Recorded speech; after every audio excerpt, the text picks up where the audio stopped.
This is CGTN, China Global Television Network.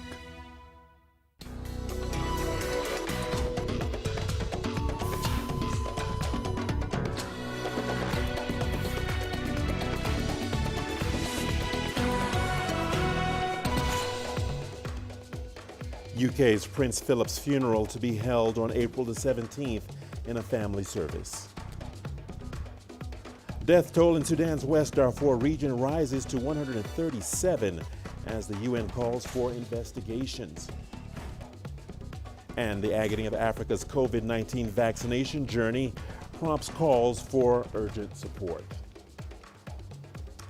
Hello, welcome to Africa Live, coming to you live from our CGTN studios in Nairobi. I'm Richard Nta. Let's take a look at other stories making headlines this hour. A South African company develops technology to reduce plastic waste. And in sports, English Premier League table leaders Manchester City lose to 10-man leads at home. Once again, welcome to Africa Live. So good to have you with us. Let's begin in the United Kingdom, where Buckingham Palace says Prince Philip's funeral will be held on April the 17th at Windsor Castle in a private family service. The palace said Prince Philip took part in planning his funeral, and his wish was for a focus on family. Prince Harry is expected to attend the funeral, but his heavily pregnant wife, Meghan Markle, is expected to remain in the U.S. Gun salutes were held Saturday across the United Kingdom to mark the death of the Duke of Edinburgh. Royal Navy ships at sea also fired salutes to honor the Duke of Edinburgh, who served as a naval officer during World War II and held the office of Lord High Admiral. The 99-year-old husband of Queen Elizabeth died Friday morning. Australia, a member of the Commonwealth, marked the passing with 41 gun salutes in Canberra on Saturday. Chinese President Xi Jinping and his wife Peng Liyuan also sent their condolences to Queen Elizabeth. Well, in Sudan, the UN is calling for independent investigations into clashes in the West Darfur region. The death toll from the armed clashes in El Geneina climbed to 137 and the injured to 221, according to the Central Committee of Sudan Doctors. The week-long clashes in El Geneina are the latest resurgence of violence in Darfur since the signing of a peace agreement late last year and the withdrawal of UN peacekeepers. In January, at least 129 people were killed and 108,000 people remain displaced after similar clashes. We are appalled by the latest resurgence of violence between Masalit and Arab tribes in West Darfur, in Sudan, that left at least 87 people dead, more than 191 injured, and forced thousands to flee their homes. We are also disturbed by the slow progress in ensuring accountability for this and previous violence, despite repeated calls by victims and their families. All the tribes responsible for violence in Darfur must be disarmed, and the state must be able to maintain order and ensure the rule of law, including by preventing armed civilians from taking the law into their own hands. Well, earlier we spoke to CGTN correspondent Patrick Oyed in Juba to give us more perspective on the latest violence in West Darfur. The government has said that, of course, it has sent in more troops to West Darfur, and also that it declared a state of emergency because, first of all, it has some of the leaders from Darfur in the current government now as a result of the peace agreement it signed last year. So it says that it wants to comprehensively look at the problem of Darfur and try to resolve it. But looking at this issue, this is not a new issue. You know, the intercommunal conflicts have been in Darfur. Even when the United Nations African Union peace mission was in place, there were always intercommunal violence. Reasons are many, because one, the region has been in conflict for long. Of course, during the time of former President Omar al-Bashir, so many militias rose up.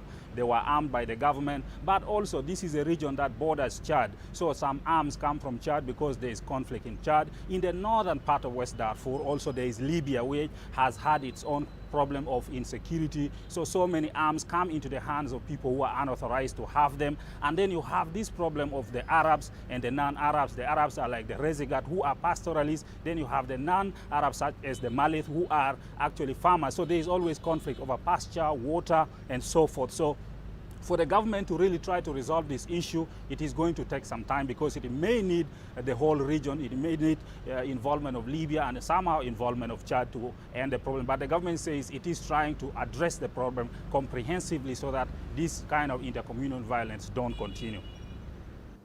Let's now head to Rwanda, where President Paul Kagame has received a report from a team of French historians on the 1994 genocide. The report details the findings of a 2-year investigation into the role of the French army in the mass killings. Last month, a commission established by French President Emmanuel Macron concluded that France had been blinded by its colonial attitude to Africa to events leading up to the genocide and consequently bore serious and overwhelming responsibility. However, in the nearly 1,000-page report, the commission absolved France of involvement in the genocide. Ties between France and Rwanda were strained after President Kagame accused Paris of being complicit in the bloodshed in which Hutu militias killed around 800,000 Tutsis and moderate Hutus. It is hoped that the report will help in normalizing ties between the two nations. I have also highlighted in the report the overwhelming responsibilities of France, which has not understood and measured the seriousness of its action in Rwanda, which has actually contributed to the genocidal process. The report outlines France's overwhelming responsibilities, which Paul Kagame and the Rwandans know.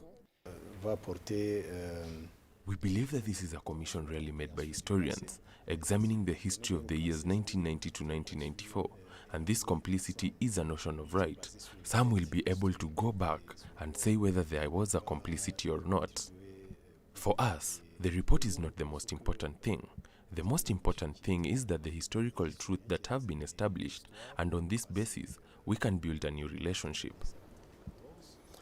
The African Centers for Disease Control and Prevention has called on the international community, especially the developed world, to provide much needed financing for Africa to purchase vaccines and generally combat the COVID-19 pandemic. Africa CDC Director John Nkengasong said the time is now for the world to demonstrate true solidarity with Africa.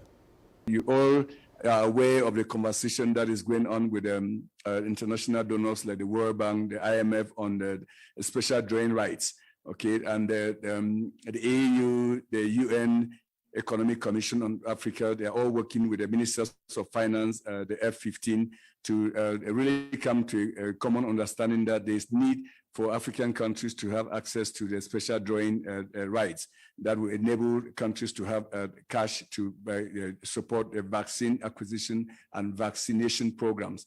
Because as we have stated before, vaccines plus vaccination equals life saved plus economy saved. So investing in vaccine acquisition is not just a health issue, but it's also an economic issue. Meanwhile, the Africa CDC now says it has dropped plans to secure more AstraZeneca COVID-19 vaccines from the Serum Institute of India for its member states. The decision is aimed at avoiding duplicating efforts by the World Health Organization's backed COVAX facility, which will continue supplying AstraZeneca to the continent. Now, this comes amid global shortfalls of the shot. The Serum Institute of India is the world's biggest vaccine supplier. Well, costing around $3 per shot, AstraZeneca is by far the cheapest coronavirus vaccine launched so far and the easiest to store and transport, making it well suited for developing countries.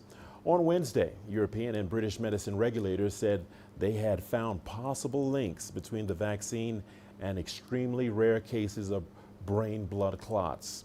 However, regulators reaffirmed its importance in mass vaccination against COVID-19. And the head of the Africa CDC, John Nkengasong, said the decision to drop AstraZeneca had nothing to do with those findings and insisted that the benefits of the vaccine outweigh the risk. So how are these developments likely to impact Africa's COVID-19 vaccination rollout? Well, earlier we spoke to Dr. Gitenji Gitahi, the Group Chief Executive Officer of Amref Health Africa, and this is what he had to say. Let's take a listen. The AU declaration of the Africa CDC statement does not affect the COVAX plans. Those plans are still in the way. Now, what the Africa Union and Africa CDC is saying is instead of competing from the same source and ordering our own doses, knowing that very well that the Serum Institute is struggling to supply the COVAX, let the Serum Institute focus on the COVAX facility, and then let us go outside the Serum Institute and order doses from another manufacturer so that we complement the effort. The recommendation is that the risk of these rare side effects, including the ones listed earlier, including the possible severe allergic reaction, should all be noted, but their risk is lower than the benefit that people get from getting this vaccine, protect them from severe disease. But obviously, the headlines are going to affect acceptance. The headlines are going to increase anxiety within population because they sound very severe. And of course, the populations we are offering this vaccine to are not scientists to review peer-reviewed journals. So it's up to the government and scientists and other key opinion leaders to overcome this fear because it's actually an extremely rare condition that as reported. The Tanzanian government says it intends to set up a committee of experts to evaluate the COVID-19 pandemic and advise the government on the way forward. President Samia Suluhu Hassan says the country cannot continue to be silent on the issue and also cannot rely only on external reports on the pandemic. CGTN's Daniel Kijo has more. Tanzania is looking to re-strategize its fight against the COVID-19 virus. President Hassan has revealed she will form a committee of experts to advise her government on how to combat the COVID-19 virus. Tanzania last released data on COVID-19 almost a year ago, with data then showing the country only had 509 cases. They will tell us the full impact of the COVID-19 issue, and they will advise us on the various remedies that we are being advised to use. Are they good for us? We want to find this out for ourselves. We don't want people to see ... when people read global COVID-19 reports, which creates uncertainty. We must be clear on where we stand. The exact details of how the committee will be formed are yet to be revealed. President Hassan took office last month after the death of John Magufuli, her predecessor. Experts say this move to form a fresh committee could be a shift from the government's earlier handling of the disease's presence in the country. There have been a lot of call for Tanzania to act in accordance to the World Health Organization guidelines, of which there is a feeling that we are not following those procedures and protocols, which has made an image of Tanzania like we are acting as an island. Unlike her neighbors, Tanzania did not lock down. It required people to wear masks and practice social distancing. Later, it removed restrictions on gatherings and encouraged people to use herbal remedies, steam themselves, and do physical exercises. After pressure from the World Health Organization, the country acknowledged in February that it was dealing with cases of the disease. While the country is eligible for free vaccines from COVAX, the global COVID-19 initiative, late President Magufuli's administration took no steps to receive doses. So many are waiting to see if President Hassan's committee will decide to join its East African neighbors Kenya, Rwanda, and Uganda and get its citizens vaccinated. Daniel Kijo, CGTN, Dar es Salaam.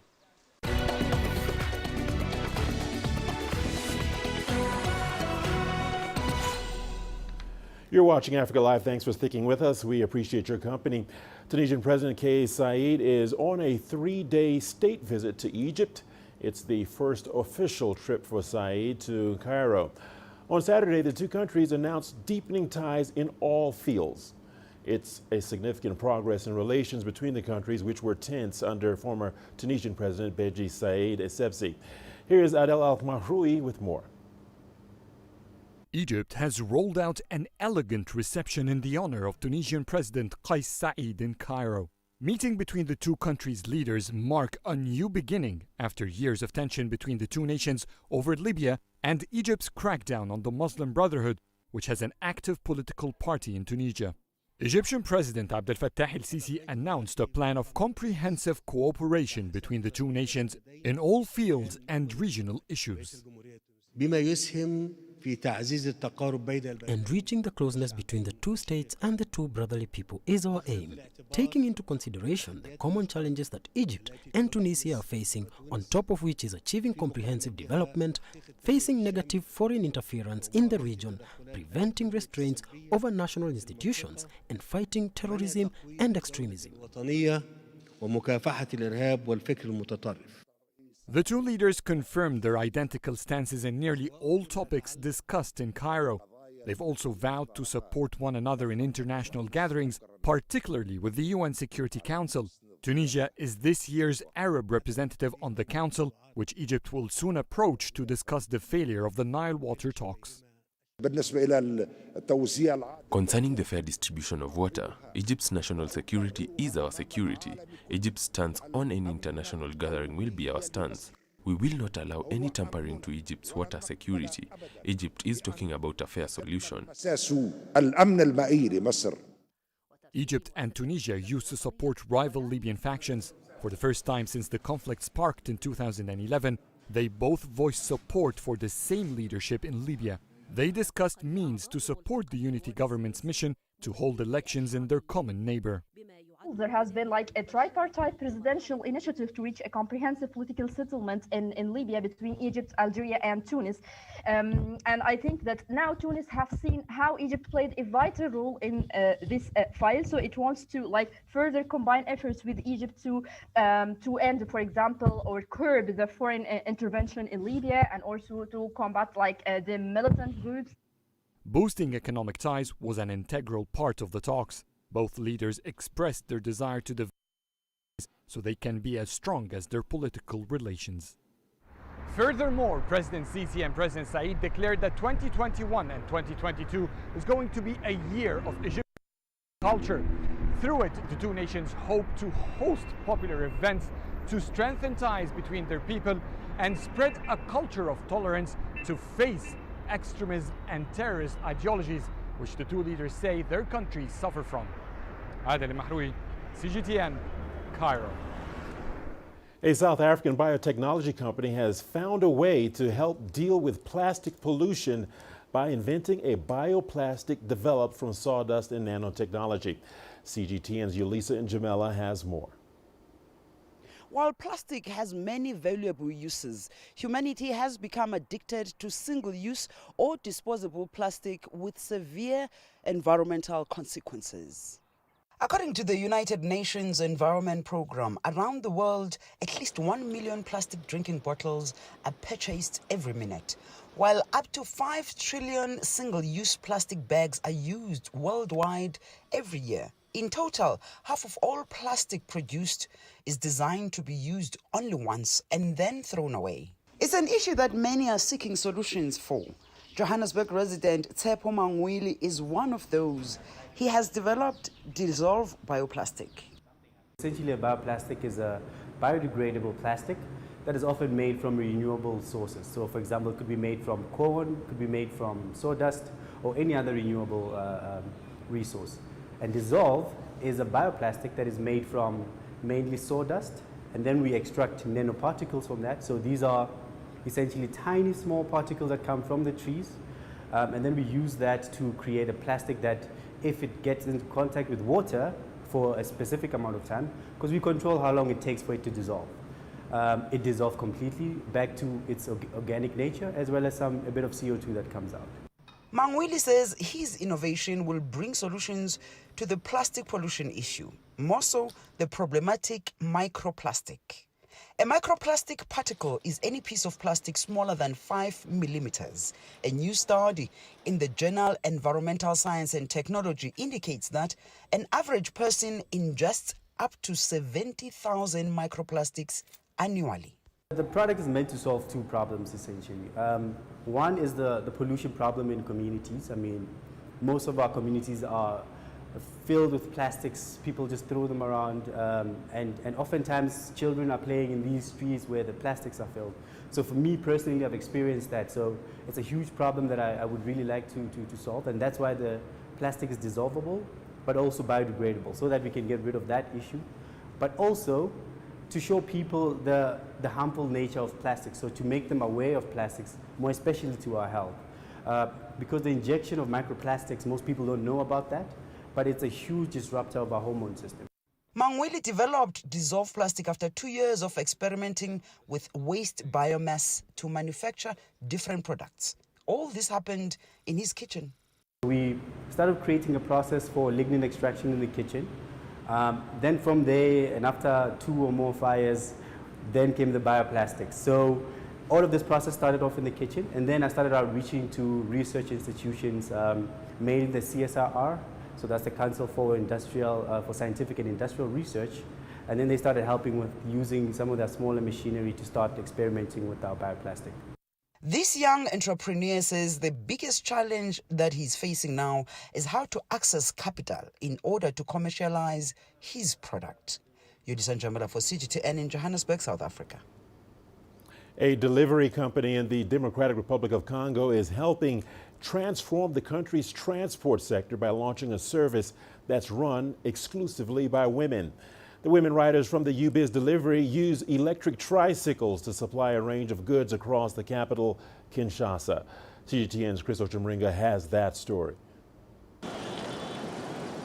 A motorbike riding test in Kinshasa. The women are being prepared to ride the DRC's first all-female crew delivery tricycles. Generose Munganga is one of the instructors of UBiz Delivery, the company that's breaking gender stereotypes in the DRC. Donc je dirais que pour moi, for me, it's really great to be riding this delivery tricycle. People keep staring at me and wondering how I learned to ride this electric motorbike because there are very few here in Kinshasa. The tricycles were imported from China and assembled by this female technician in Kinshasa.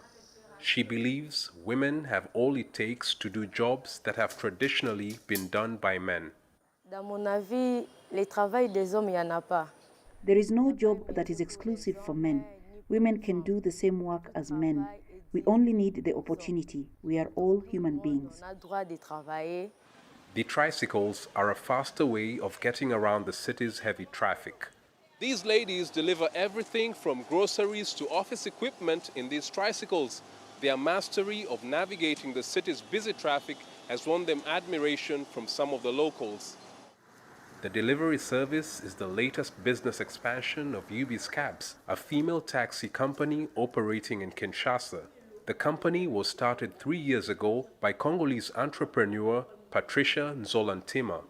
We have an issue with the holding in DRC, and the reason why we wanted to build all this logistic transportation through UBiz Delivery was how can we help the farmer bring the food from Congo Central to Kinshasa. We not just to have the cargo delivery, we have also the big truck. Earlier this year, Nzola Ntima was recognized by a global initiative on sustainable mobility called TUMI for improving the DRC's transport sector. We believe what we are doing and we are passionate about what we are doing. We're just waiting and we are going, like a step by step, one woman at a time, changing the world. Yeah.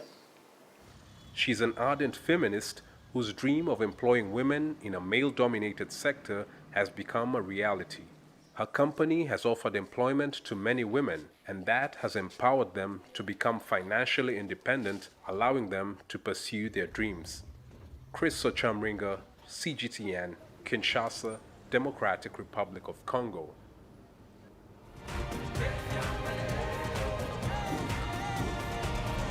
Africa Live. Find your voice.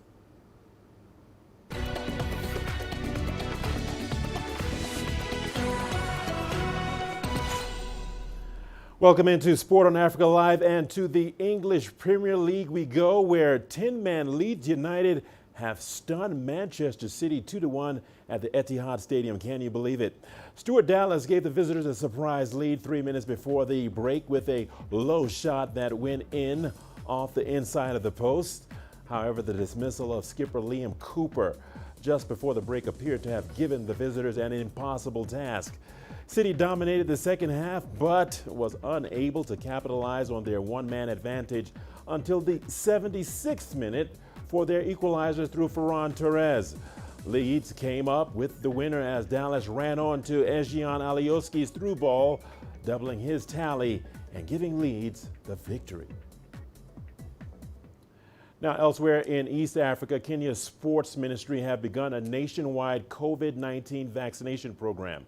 The move has seen about 500 sportsmen and women receive their first shot of the AstraZeneca vaccine. The drive aims at vaccinating 3,500 athletes and stakeholders over a 6-day period, with the ministry giving priority to athletes, coaches, and athlete handlers heading to Tokyo for the Olympic Games. Now, while those who got the jab expressed their satisfaction, it remains to be seen whether elite track and field athletes will join the vaccination drive in the coming days. For us, it's just the level of comfort, you know, that no Kenyan Olympian will go there, be tested and found to be positive, yeah? So for us, just that level of comfort to show that as a country, we're actually at the forefront of fighting the disease, as we have done, as all these wonderful, people have done. Some athletes we can fear, but my encouragement, you cannot fear. This is protection for yourself, So please come join vaccine. It is fine. It is okay. Well, speaking of Tokyo 2020, the Olympic torch has continued its tour of the Wakayama Prefecture. The relay went through Wakayama Prefecture for the second day, making it the 8th of the 47 prefectures to be visited by the Olympic torch. The Osaka leg of the torch relay, scheduled for next Tuesday and Wednesday, will, however, not run on public roads. This is due to a surge of COVID-19 cases in the area that triggered a medical state of emergency. The Osaka segment of the relay will be run in the Expo 1970 commemorative park without any spectators during the event. Kawhi Leonard scored 31 points as the Clippers used a dominating second quarter to defeat the Houston Rockets 126-109, extending their winning streak to 4 games. Now, the Clippers trailed by 10 at the end of the first quarter. They, however, bounced back in the second quarter, outscoring the Rockets 41-10 to take the lead and eventually win the game. Clippers guard Reggie Jackson added 26, with Nicholas Batum adding 17 to help the Clippers overcome the Rockets. Christian Wood led Houston with 23 points. We want to move the ball, share it. It's going to be more focused on me. So I got to make sure I start that as a leader of the team and, just sharing it early and then, just gets contagious from there. And just moving the basketball, attacking early, getting out in transition, getting stops, and to hold a team to 10 points, in the NBA, that's a pretty good quarter. And I really had 8 if we didn't foul at the end of the quarter. We gave them 2 free throws. But, for the most part, on a back-to-back and games we've been playing shorthanded, I thought our bench really came in and did a great job, along with Reggie Jackson giving us the start that he gave us. All right, I guess that'll do it for this edition of Africa Live. Remember, you can send us your feedback to the contacts on the screen and follow us on digital media platforms. For the team, I'm Richard Nta saying thank you so much for watching, and I will be right back at the top of the hour with Sports Scene. But for now, it's Talk Africa with Beatrice Marshall.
This is CGTN, China Global Television Network.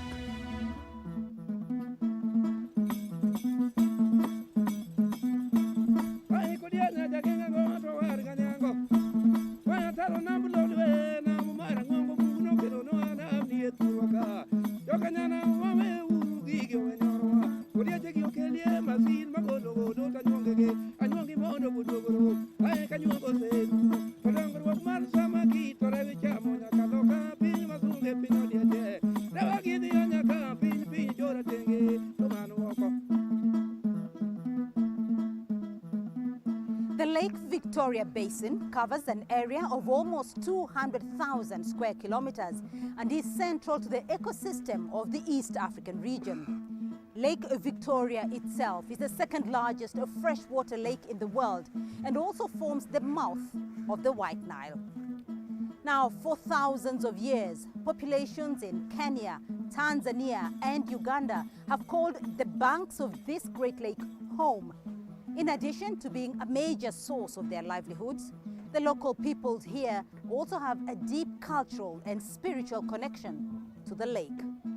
But in the last few decades, the ecosystem of the basin has been in a state of rapid deterioration, suffering the effects of pollution, climate change, and a devastating hyacinth invasion.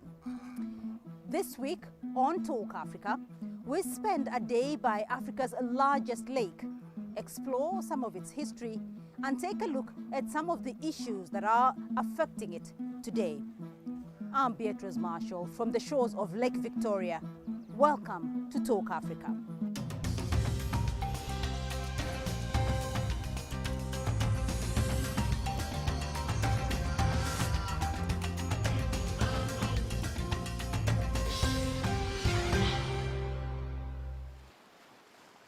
The lake was named Lake Victoria by John Hanning Speke in 1858. It is known as Namlolwe in the local Dholuo dialect, or Nalubale in Luganda. Well, to start us off on this journey of the lake and why it is so important for the local community, Paul Obala has called this place home for the last 60 years. He has a fascinating story about the evolution of life on the lake. Paul, you have lived here for so long. You have a really interesting story living here in Kisumu and around the lake for over 60 years. Tell us about your life here. Wakati wa zamani tulikuwa tunaenda kuvua na baba, na wakati huo ilikuwa samaki ilikuwa nyingi kwa sababu tulikuwa tunatumia tu jamvi kwa kuvua. Tukienda kwa maji inafika tu kwa goti, tuna surround hiyo jamvi, tunatoa samaki nyingi, tunakula, zingine tunaenda naye kwa soko, tunapata hela. Na hizo hela ndio nimeenda naye shule. Nilienda mpaka form 4, nikamaliza, nikafanya O level 1977, nikamaliza, nikaanza kazi huko Thika. Huko nilifanya mpaka 1990. Wakati reli sasa ilikuwa inayumba, ndio tukapewa send off. Nikakuja naye hapa Kisumu, nikaanza naye biashara ya uvuvi. You started a life again on the lake. You went back to the lake. What have you seen since the time you were fishing with your father up until today? What is the difference? Ilikuwa mzuri kwa sababu hatukuwa tukienda kununua net kwa sababu wakati huo haikuwa na net. Tulikuwa tu tukisona hii jambi, tunaenda naye tu kwa maji tukitembea mguu, hatukuwa hata na boat, tunaenda tu kwa mguu. Ikifika maji, ikifika kwa goti, tuna surround hiyo jambi, tunafua nje, samaki inapatikana. Tukienda asubuhi saa 12, ikifika saa 2 tayari tumepata ile samaki ya kutosha ya kupeleka sokoni na ya kukula. What about today? Wakati huu tunaenda saa 10 jioni mpaka kesho saa 1 asubuhi. Ile kazi tutapata ni kidogo, ile hawezi peleka hata mtoto shule.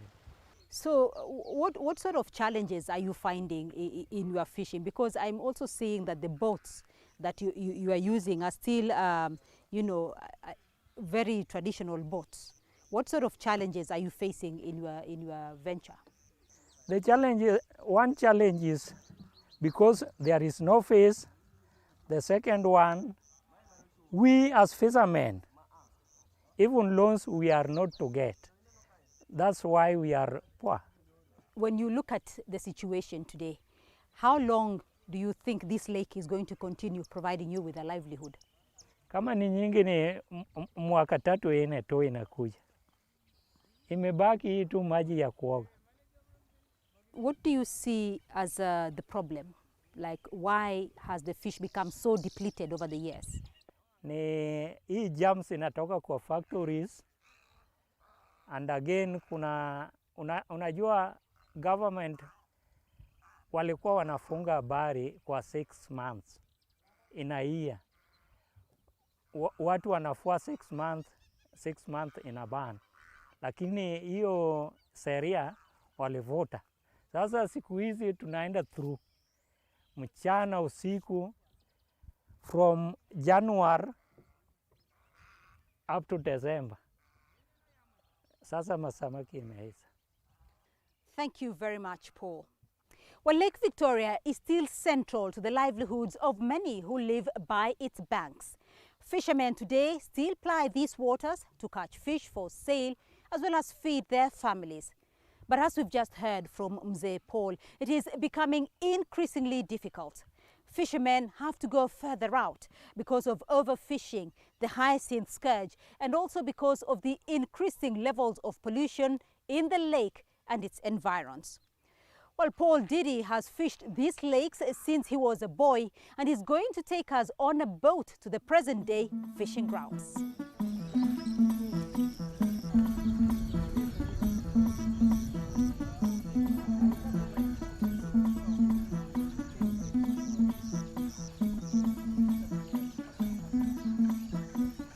Paul, thank you very much. Tell me about your life on the lake, how you started, what do you do, what happens on a day-to-day basis?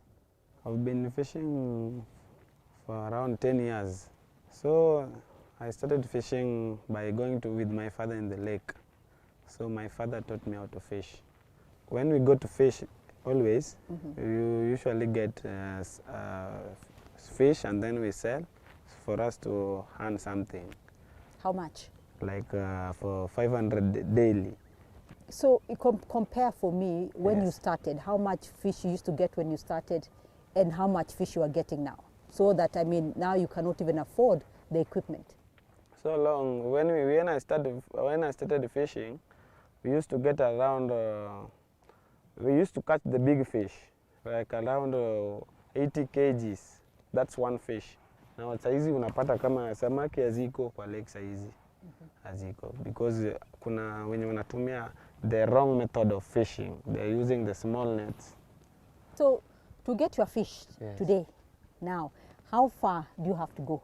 You have to go the other side. You know, when you look at the end, you can see some boats over there. So there, when we go there, you can just get enough, the bigger fish.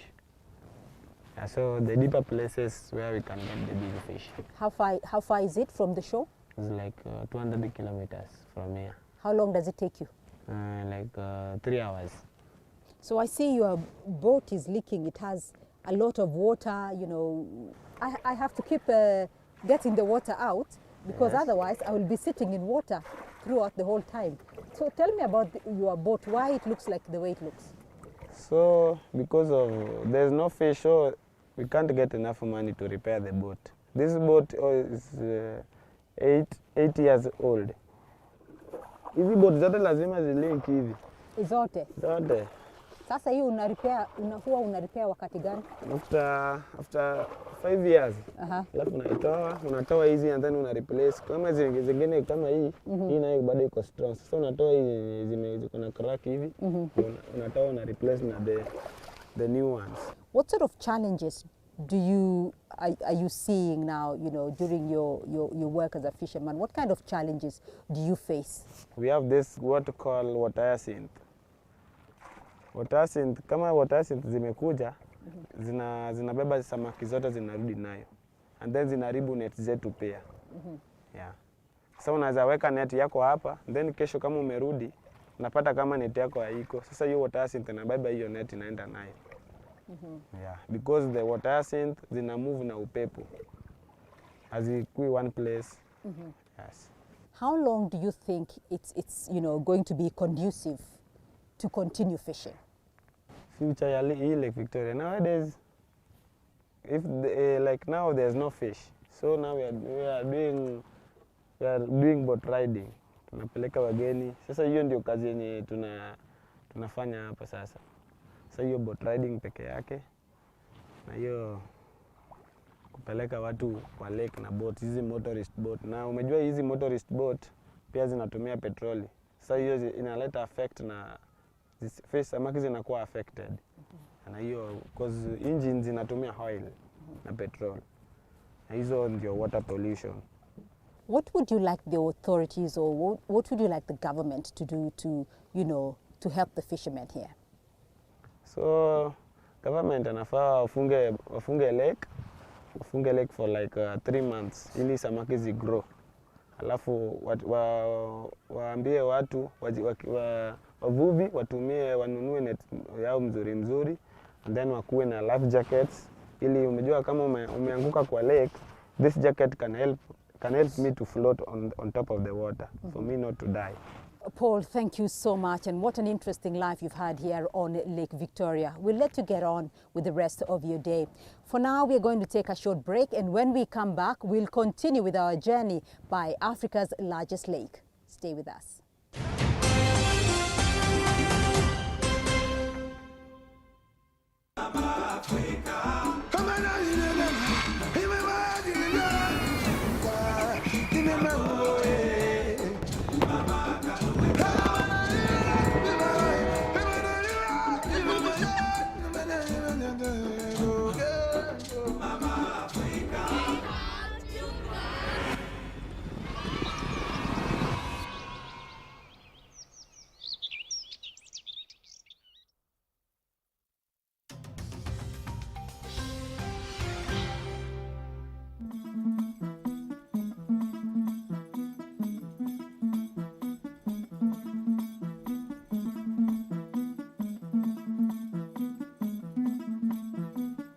Life by Lake Victoria carries on, despite the many challenges the local people are facing now. The fish market at Dunga Beach in Kisumu used to be much larger than it is today. But the depletion of fish stock has meant that local residents have had to look for alternative sources of income. Well, to find out more about the degradation of Lake Victoria from a scientific point of view, we are here at the Maseno University to speak with Dr. Eric Ogello, who has been conducting research on the lake for over 10 years. You have 2 samples of water here at various, from the lake, at various levels of cleanliness or dirtiness. Tell us about that. This sample was taken from the Winam Gulf. Now, Winam Gulf is bordering Kisumu town, and you can start to imagine the kind of effluence. You can see this water is clouded with algae, and that's why it's green in nature. Now, the danger of having too much algal bloom is that it deprives the water of oxygen, and that oxygen is very key for the survival of the aquatic biodiversity. Now, this sample was obtained from several kilometers in the lake, and you can see this is clearer. And that means there are some parts of the lake that are not really disturbed in terms of nutrient imbalance. Looking at where we are today, what is the biggest problem facing Lake Victoria? The biggest problem facing Lake Victoria ecosystem is, let me say, pollution. Because yes, we have done certain activities to ensure the lake is clean, but we have not done a lot in the ecosystem. And I would say ecosystem approach to Lake Victoria management is very, very important. So even if we can clean the lake itself, but we are not stopping effluents from farmlands, from industries still coming into the lake, then it means the problem will still recur. And that has been a big, big problem in Lake Victoria. All right. So I want you to give me a scenario, best case scenario, in terms of trying to rehabilitate the lake to the way it was in the 1960s. Is that possible? And how much effort could it take to rehabilitate the lake? One of the very robust approach is what we call an ecosystem approach to Lake Victoria management, so that we start managing the lake from the source where the waters come, all the way from Mau region and other riverine areas. So we look at it in terms of who are the farmers there, what kind of fertilizers are they using, what quantities are they using, who is cutting forests, you know, because that will then stop the stormwater coming with a lot of fertilizers and organic waste. That is very key. Number two is about provision of alternative livelihoods. Again, this is coming in the form of aquaculture. So I know the government has promoted aquaculture very, very intensely, and we also as scientists, we are also teaching communities how they can invest in aquaculture, because aquaculture is farming fish out of the main water. People say, yes, when this is their source of livelihood, so you cannot stop them from going to the lake. But then, can we therefore give them alternatives so that they can let the lake regain in terms of its biodiversity? If the lake, if the damage is not halted, worst case scenario? Then we are talking about tragedy of the commons.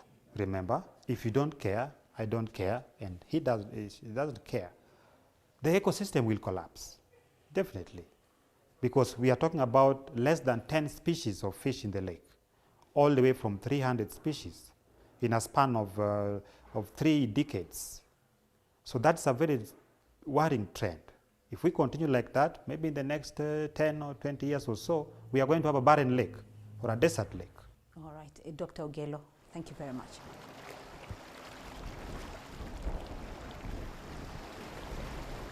From a scientific perspective, the environment and ecosystem of the Lake Victoria Basin does require more concerted efforts in order to improve and return the lake to its former healthy state.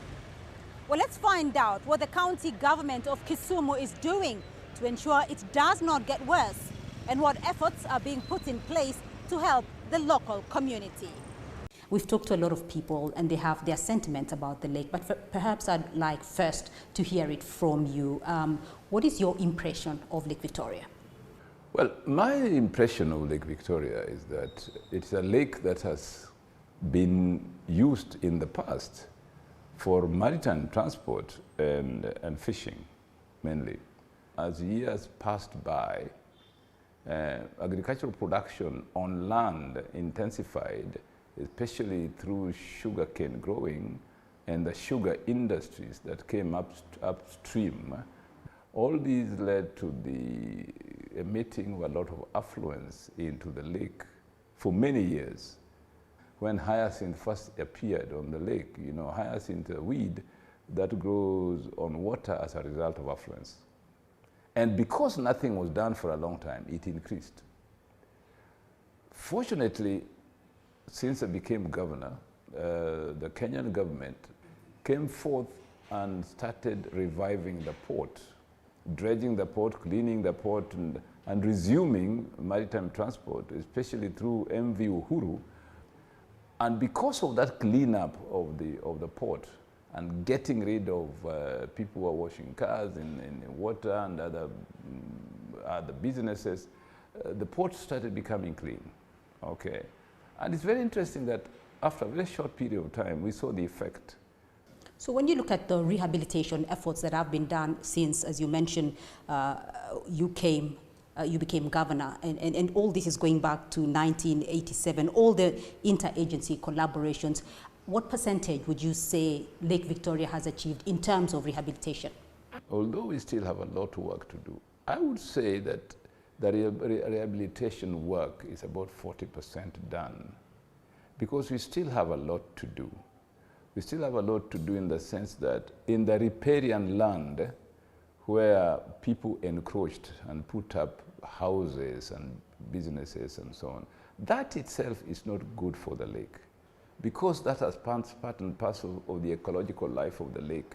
Now that we have not really done much on, especially following the rise on the level of the lake recently, because the level of the lake rose and those who have built past the riparian land or riparian land itself were actually swallowed by the rise of the water. Some of those buildings and businesses have not been recovered. At the moment, we have what we call the Lakefront Development Corporation, a corporation created by the county to deal with issues of the lakefront. And the Lakefront Development Corporation has been looking into these various ways of restoring the health of the lakeshore. So we talked to a number of fishermen on the lake who've done their activities on the lake for many years, 10 years, 30 years, and they're talking about a real depletion of fish in the lake. What do we know about that? Well, part of it is the mistake of the fishermen themselves, really, that they were using nets to fish, which were not conducive to a higher reproduction of fish in the lake, because they were fishing fingerlings, or very young fish. And once you do that, you interfere with the reproduction process of the lake, of the fish. You see, our fishermen have not really had very good fishing practices, okay? And I think that in itself must be improved. One of the things we must do as a government is to create an enabling environment for fishermen to get good fishing gear at a price they can afford, but also make sure regulations on what kind of nets and gear to use for fishing is something that is conducive to a higher reproduction of fish on the lake than it is now. So in terms of creating an enabling environment for the fishermen, and some of these fishermen talked about perhaps from next year not being able to fish, is there a secondary source of livelihood that will be encouraged? And on that note as well, are there other commercially viable ventures that you're looking into in terms of Lake Victoria? Yeah, we've been talking to Victoria Farms. You know, Victoria Farms is a large company that has established cage fishing in the lake. Actually, fish farming really on the lake using cages. And our discussions with them is that, yes, you are experts in this field. We want to work with you, but we also want you to use small fishermen as outgrowers. You know what I mean? That you can give them the cages and work with them so that they can do this fishing in a manner that is scientific with higher productivity. And we think that cage farming is the way to go. Governor Nyong'o, thank you very much. Thank you.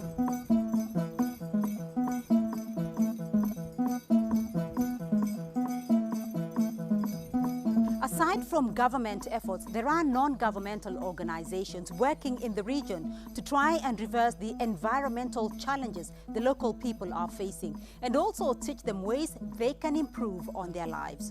One of these is the Friends of Lake Victoria, better known as Nala.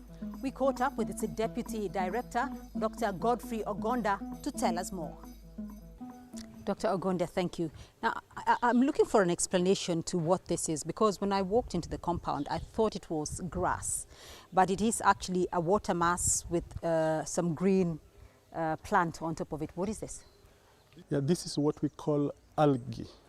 Algae is actually a plant, and when it occurs in a lot like it has occurred now, then we call it algae bloom. So there's an algae bloom in the lake. And this is due, basically, usually due to pollution, which is in the lake. So when you talk about the pollution in Lake Victoria, where exactly is it coming from? What are the sources? The pollution comes from two main sources. So we have what we call the point sources of pollution and the 9-point sources of pollution. The point sources of pollution are those pollution sources that you can go and pinpoint. For example, you can go and pinpoint an industry. You can go and pinpoint a sewage treatment plant. Non-point sources are those others that you cannot pinpoint. For example, the farmers who are farming in the highlands or around the lake basin. They use the fertilizers, they spray their plants using the different spray for insecticides and things like that. the solid waste which are being dropped here and there by people who are walking. So these are what we are calling 9-point sources. You cannot pinpoint them and say this is now coming from so and so. It is all of them collectively together. So we call them 9-point sources of pollution. So when you talk about the point and the non-point sources, for the non-point sources specifically, how far out are they? The 9-point sources come from as far as maybe even 100 kilometers. Actually, the basin, as we are talking about, is about 180,000 kilometers square. That is excluding this water surface. 180,000 kilometers square, that's a very big area. So for our region, because of the highlands here, we talk almost 100 kilometers. So as far as maybe Kakamega, Nandi Hills and things like that. So all these things find their way into the lake. Whether it's a fertilizer you have used, whether it's a polythene paper you have dropped on the road, whether it is somebody who has gone for a long call in the forest, all these find their way into the lake. So basically the lake is like the dumping site for all this waste which is coming in. So it looks like there really needs to be a concerted effort, both from the community, from non-governmental organizations, from the government individually. What can each do? And at this point as we speak, what actually is going on? What is each of those sectors? What are they doing? The point sources, of course, there is a lot of effort with the government agencies, including the county government. That one I agree. So they do a lot of work. But these point sources which they are addressing requires a lot of resources. Most of the time you find that you spend a lot of resources to get rid of those kind of pollution. So for example, to improve like a sewage treatment plant, you put a lot of resources. But for the other non-point sources, the cost we have realized is very low, because most of the time it's like just teaching or capacity building people on sensitizing them. And that's what the work of the NGO is doing most of the time, like Oceanala. So we teach the people, individuals. So the individual's effort, for example, however small, and most of them it is costless, it doesn't cost money. Somebody changing his behavior, for example, not using the other fertilizers, which are chemical fertilizers, for example, and using organic fertilizer. Or somebody not dropping waste into the road or into the river or directly into the lake. So these are efforts which are individuals can take, and they cost less money. And it's just a matter of sensitizing and teaching and mobilizing the communities to act. And this actually adds the majority of the pollutant into the lake as compared to the point sources. Dr. Ogonde, thank you very much. The diversity and beauty of the ecosystem in the Lake Victoria Basin is under threat from a combination of the hyacinth invasion, overfishing, pollution, and climate change. In the Lake Victoria Basin alone, 30 million people derive their livelihoods from the lake, but it also impacts millions further afield as its waters feed into the White Nile. There are currently efforts being made to rehabilitate Lake Victoria. However, more concerted effort is needed to return the ecosystem of the entire region to its former healthy and sustainable condition. Well, we'd like to say a big thank you to all our guests on the program for their wonderful insights. And we'd also love to hear your feedback through our social media handles. From the shores of Lake Victoria in Kenya's Kisumu County, I'm Beatrice Marshall.